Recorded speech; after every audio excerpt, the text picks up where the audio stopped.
Today's story is Curious George.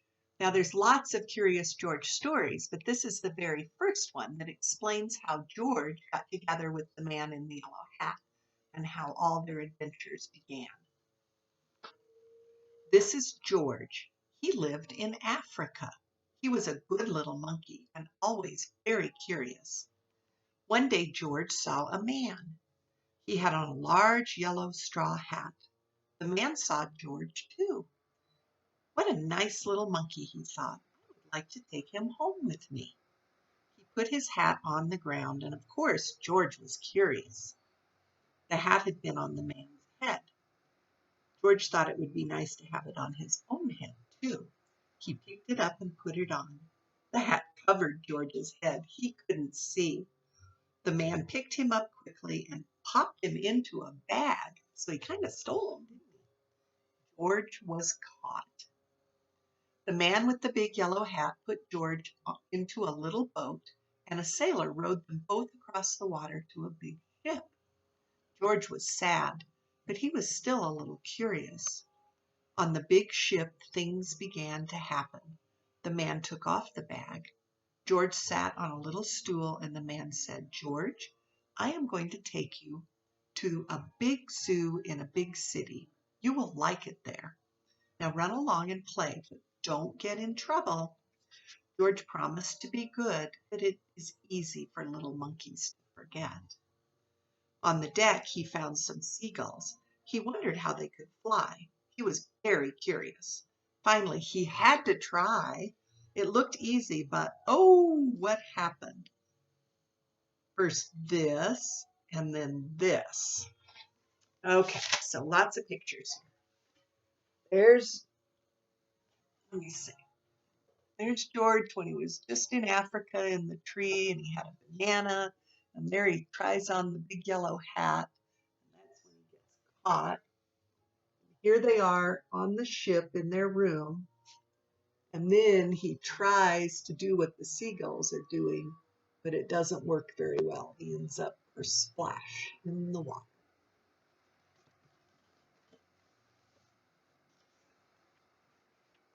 Where is George? The sailors looked and looked. At last they saw him struggling in the water and almost all tired out, very close to drowning.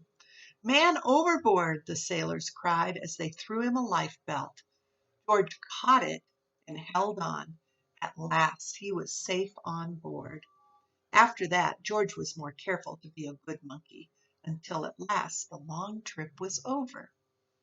George said goodbye to the kind sailors, and he and the man with the yellow hat walked off the ship onto the shore and on into the city to the man's house. After a good meal and a good pipe, George felt very tired. I don't think George smoked the pipe. I think the man with the yellow hat maybe smokes the pipe.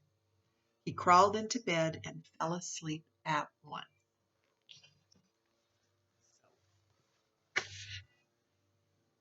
There he is coming out of the water, and look, he's throwing up water that he swallowed, even with fish in it.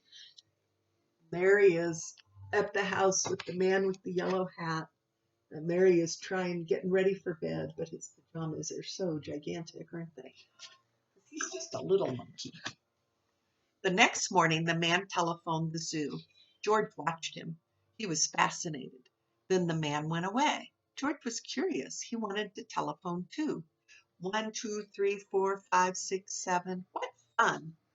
Ding-a-ling-a-ling. George had telephoned the fire station. The firemen rushed to the telephone. "Hello, hello," they said, but there was no answer. Then they looked for the signal on the big map that showed where the telephone had come from. They didn't know it was George. They thought it was a real fire. "Hurry, hurry, hurry." The firemen jumped onto the fire engines and onto the hook and ladders. Ding dong, everyone out of the way. Wah, wah, wah, wah. Hurry, hurry, hurry. Here's George messing with the telephone. That's kind of an old-fashioned looking telephone. And here's all the firemen rushing to help him because they don't know that he was just messing around. The firemen rushed into the house. They opened the door. No fire, only a naughty little monkey. "Oh, catch him," they cried. George tried to run away, and he almost did, but he got caught in the telephone wire, and a thin fireman caught one arm, and a fat fireman caught the other arm. "You fooled the fire department," they said. "We will have to shut you up where you can't do any more harm." And they took him away and shut him in a prison. There they all are trying to catch George.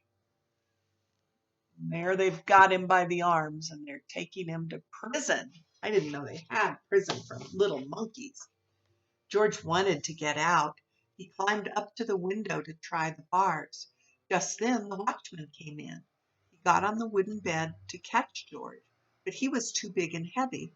The bed tipped up, the watchman fell over, and quick as lightning, George ran out through the open door. He hurried through the building and out onto the roof. And then he was lucky to be a monkey. Out he walked onto the telephone wires. Quickly and quietly over the guard's head, George walked away and he was free. He has monkey feet. He can do that kind of thing. There he is. That's a pretty dismal prison. There he is, running away on the wires overhead.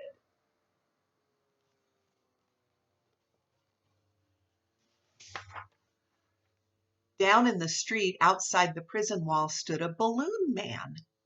A little girl bought a balloon for her brother. George watched. He was curious again. He felt he must have a bright red balloon. He reached over and tried to help himself, but instead of one balloon, a whole bunch broke loose. In an instant, the wind whisked them all away, and with them went George, holding tight with both hands. Oh no! Up he sailed, higher and higher. The houses looked like toy houses and the people like dolls. George was frightened. He held on very tight. There's all the balloons.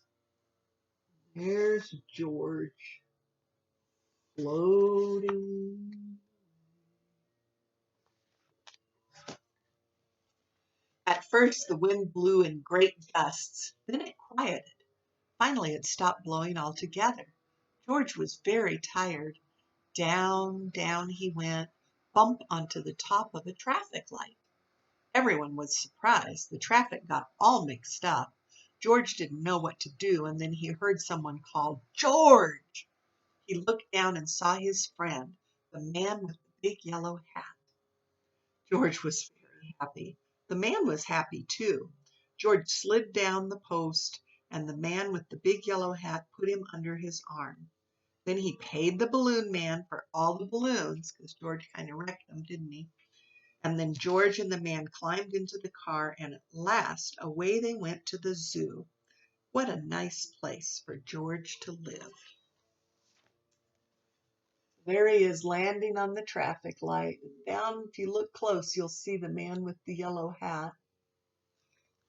And then there he is with his red balloon finally, and he's at the zoo with all the other animals, and he's in a tree where he's happy, and he's maybe not going to get into any more trouble. I know Curious George will. Back to see.